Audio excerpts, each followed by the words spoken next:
أولئك عنها مبعدون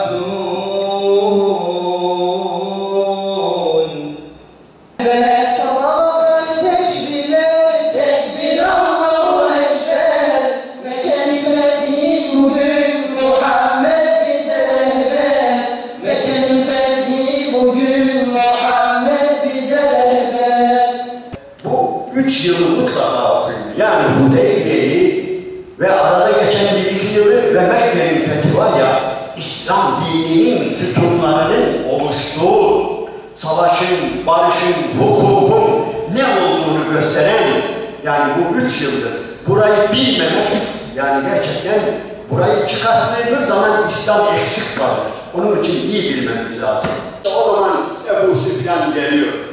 Abbas'la beraber, Hazreti Abbas'ın arkadaşıdır, samimi arkadaşıdır ve Abbas radıyallahu anh onun Müslüman olması için uğraşıyor. Allah-u Teala öyle der, Fethi suresinde hemen Muhammedur Resulullah vellezîne ma'ahu eştâ'u alel-kuffâr ruhamâ'u beynehum. O Allah'ın Resulüdür. O kafirlere karşı çok şiddetlidir ve Müslümanlara karşı merhametlidir. Oyunu kızdan önce müminler de böyle. Hepsine bir tanesini affetmeden her birini bir gece bastığınıyla anasını aldı. Her birinin üzerine ordu sandı. Hem de geceli. Onlar uykularındayken vardı. Madem ki siz de bu Süfyan'a uyar, gelir Muhammed'in şehrine onu kuşatmaya kalkışırsınız öyle mi? Hepsinin anasını ağlattı.